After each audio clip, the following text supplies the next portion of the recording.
Okay, coming up on the screen is going to be a meme. I don't know if you've seen this meme that's been sort of doing the rounds over the summer. It's not that good a quality of photo, but hopefully you can see what happens. It's a family photos in the sea, and there's Granny in the deck chair. And a wave comes in. You're all so focused on the camera, making sure you're looking good at the camera, that you don't notice as the wave comes in. Sadly, the wave goes out, and Granny gets swept away by the wave. Now, I show you that photo because I think it is a picture, if you like, of what I fear has been happening for many people over the last 18 months. We've been so focused, not on the camera, but we've been focused on COVID, on the rules, on tests, on data, on which countries are on the green list, whatever it may be. We've been so focused on those things that we've lost, not Granny, but we've lost God.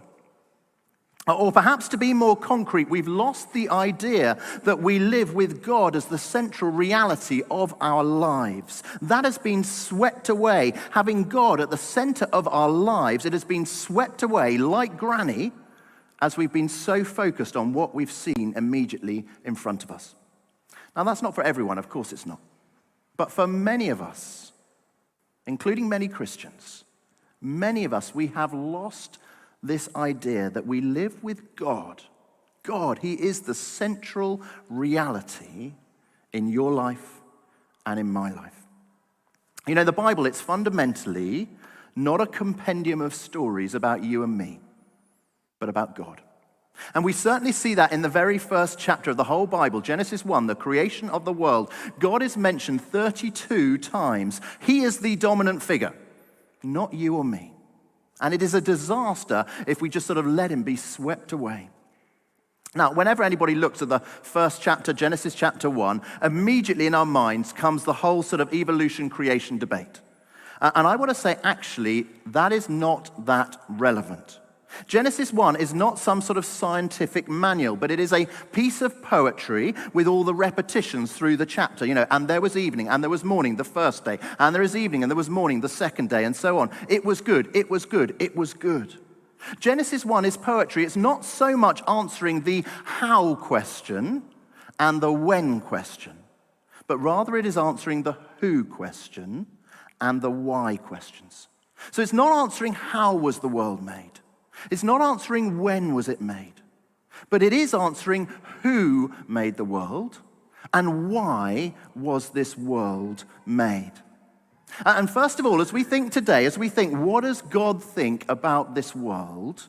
First of all, we see the origin of the world. We see the origin of the world. This is the who question. Who made the world?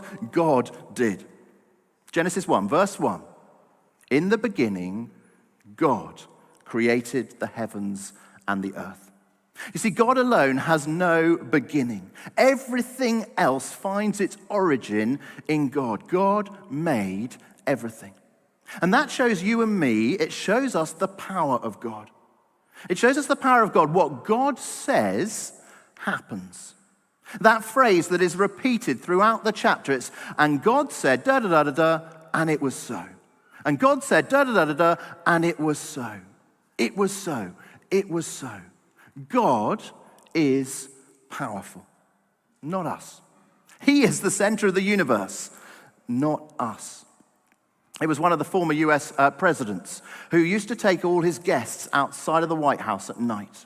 And he'd just go out there and totally silent, he'd look up and he'd just stare at the stars in total silence for about a minute. And then he'd turn to his companion and he'd say, I think we're small enough now. Let's go to bed. And that is true. God being powerful, being the creator, it does drive us to humility. It reminds us that this world does not revolve around us, however much we'd like it to, even if we're president of the United States. But the way I think that the origin of the world and the power of God, the way that it most impacts you and me, is that it shows us that life has a purpose. Life has a purpose. Jean-Paul Sartre declared with great honesty that if there is no God who made the world, then we cannot be made for a purpose. Richard Dawkins famously finishes one of his books. He says, the universe we observe has no design, no purpose, no evil and no good, nothing but blind, pitiless indifference. Dostoevsky once said that if there is no God, everything is permitted. You see, there are no universal rules. There's no ultimate right and wrong without God as the creator of the world. If there is no God, you and I, we are radically insignificant. It doesn't ultimately matter whether we live a good life or an evil life. In fact, who's to determine what is good, what is evil? You and I, we only have a purpose in life if there is a God who created you and me for a purpose. And so if you're here today and you wouldn't call yourself a Christian, I want to say thank you so much for being here. It is wonderful to have you here. We really hope you feel so at home. I'd love you to keep coming back week on week, particularly in this sermon series as we look at some of the big questions in life. But I guess you won't be surprised to hear that I do want to challenge the consistency of your worldview. Because deep down, I think all of us, whoever we are, we think we are here for a purpose. You and I, we don't act like there is no purpose in life, do we? And yet someone who says there is no God has to admit that their worldview should lead you directly to believing that there is no ultimate purpose in life. So that's the first thing, the origin of the world. Second thing I'd love us to think about is the order of the world. The order of the world. I don't know if you noticed, but the creation account, as Thelma read it, it's a really ordered account, isn't it? The first 3 days are all about separating, days 1, 2, and 3. And then days 4, 5, and 6 are all about filling. And they sort of go together. So you get day 1, that is separating light from darkness. That goes with day 4, filling the sky with light, with the sun, with the moon, with the stars. You've got day 2, separating the sea and the sky. And then day 5, that is filling the sea and the sky with sea creatures, with birds. You've got day 3, separating the sea and the land.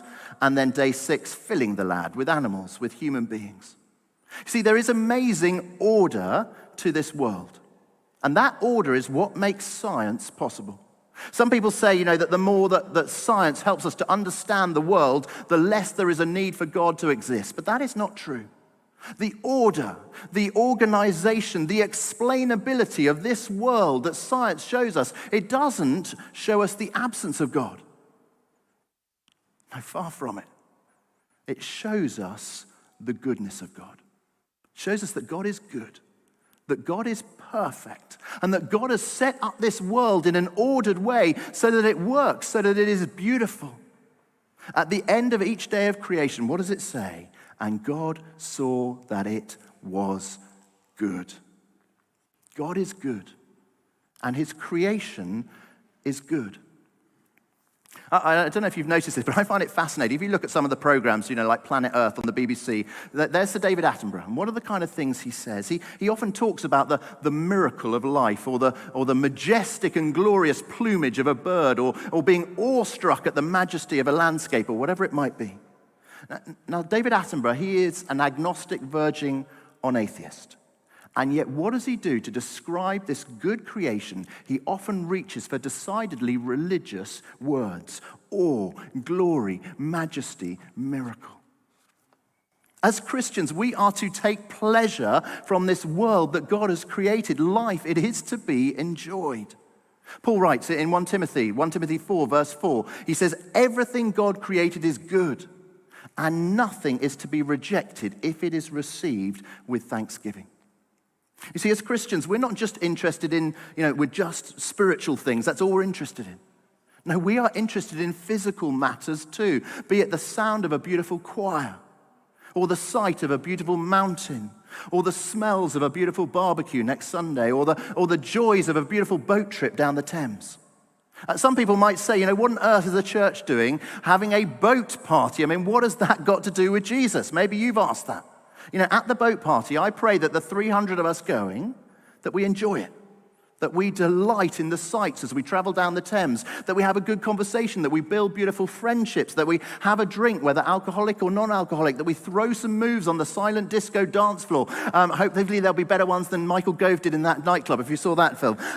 Now, obviously, I hope that we are distinct as Christians, as we reflect God to each other, and to any friends perhaps who are coming who aren't Christians, and to those people who work on the boat.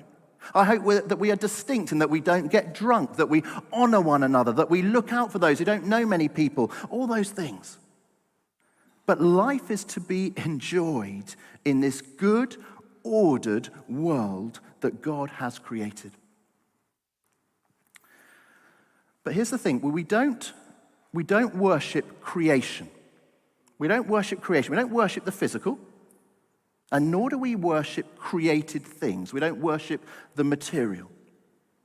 In that sense, people that can seem the very opposite of each other, and I'm going to caricature here, so please don't have me for this, but I'm caricaturing, but your Extinction Rebellion protester on the streets of the city, and your bloated sort of 5-car owning bling-bling CEO in his plush offices in the city, both of them are actually in danger of doing exactly the same thing. Both of them are in danger of worshipping something other than their creator. Richard North, writing in the Independent newspaper, he wrote this. He said, "We're all falling in love with the environment in lieu of falling out of love with God." You see, it is right to be concerned about the environmental situation that we're in. Please let us be. But some people get it wrong when they worship creation rather than the creator. Just as some other people worship created things, money, possessions, football, whatever it might be, rather than the creator. And what we discover is that when we do actually worship the Creator, it is then that most of all we discover the pleasure and enjoyment of life. Jesus, what did he say? He said, "I have come that you may have life in all its fullness." That is what he brings as we worship him, our Creator. So the origin of the world, the order of the world, and then finally the oversight of the world. See, the pinnacle of the whole creation account is us, humans. Just look for a moment at what it says in verse 26. It says this. It says, "Then God said, 'Let us make mankind in our image, in our likeness, so that they may rule over the fish in the sea and the birds in the sky, over the livestock and all the wild animals, and over all the creatures that move along the ground.'" You see, as the pinnacle of creation, us humans, we are the ones with oversight of how things go in this world. And we're going to look at that more next week. But just for the moment, I'd love you just to see what that verse up there, what it says about who God is. Just look at what it says. It says, "Then God said, 'Let us make mankind in our image, in our likeness.'" Do you see there? There is the plurality within the Godhead. God doesn't say there, he doesn't say, "Let me make mankind in my image." He says, "Let us make mankind in our image." And this shows us that God is relational. In fact, if you go back to the very start, the first 3 verses of Genesis chapter 1 that we heard read, what do we have? Who's there at the right of the start? Verse 1, in the beginning, God. Verse 2, the Spirit of God was hovering over the waters. Verse 3, and God said, and it is the Word of God. God said, and just think forward to John chapter 1. We hear it every Christmas time. What does John say as he's echoing the beginning of Genesis 1? John says, "In the beginning was the Word, and the Word was God, and the Word was with God. The Word became flesh and made his dwelling amongst us." The Word is Jesus, the second person of the Trinity.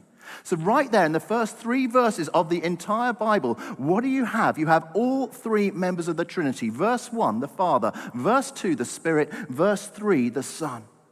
And that is the thing that is unique about Christianity. You see, if God is just unipersonal, if God is just one, then power is primary. Power comes before love. If God is just one, then God acts first in power to create this world. And then, subsequently, he starts loving his creation. So if God is just unipersonal, power is primary, love is just secondary. But if God is Trinity, as we believe, if God is 3 in 1, then it is the other way around. Love comes before power. Because before anything at all was created, there is God, and God is love. The 3 members of the Trinity, they are there in perfect, loving relationship with each other. The Father loving the Son loving the Spirit, and so on. Love is primary. And then power is secondary. And that is why the Christian worldview is that relationships are key. Because loving relationship is at the very heart of God the Trinity. And so life is all about relationship. A while ago now, I remember helping on an Alpha group. And it was the first session of the Alpha course. And I remember it so well. And in this group, there were a group of us. And there was a guy there in this Alpha group called Mark, who he obviously did not want to be there. It looked like he wanted to be at the dentist rather than being at Alpha. He did not want to be there. I think he'd been brought by his girlfriend or something like that. And anyway, we went through the first evening. If you've never done Alpha, there's a meal, then there's a talk about the big questions of life and the claims of Christianity, and then there's a discussion time in a group. And we were there in this group, and we'd sort of had the initial first evening sort of chat, getting to know you kind of questions. And then we got on to talking about some big questions. And we started talking about what people thought was the purpose of life. And lots of different people in the group offered their varying and sometimes very interesting answers as to what they thought was the purpose of life.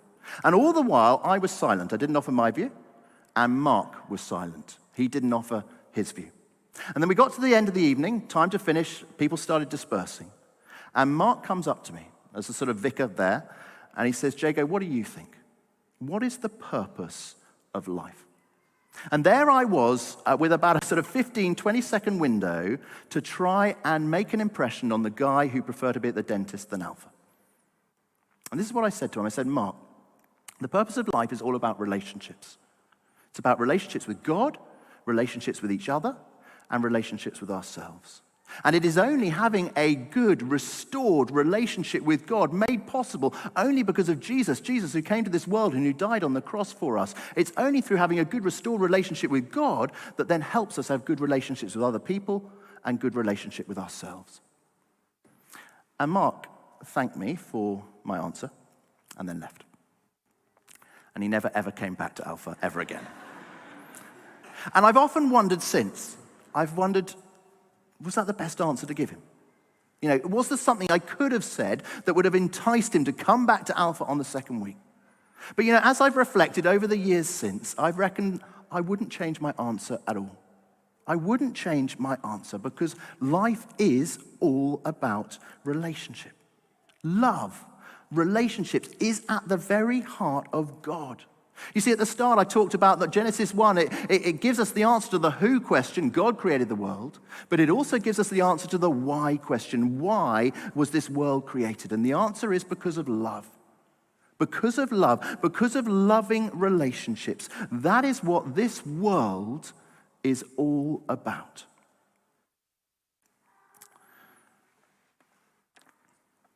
Now, as I finish, I want to ask you a question. If you know what the first verse in the Old Testament is that is quoted in the New Testament. The first verse of the Old Testament that is quoted in the New Testament is Genesis 1, verse 3. And Paul quotes it in 2 Corinthians 4, verse 6. And up on the screen is going to come 2 Corinthians 4, verse 6. Look what he says.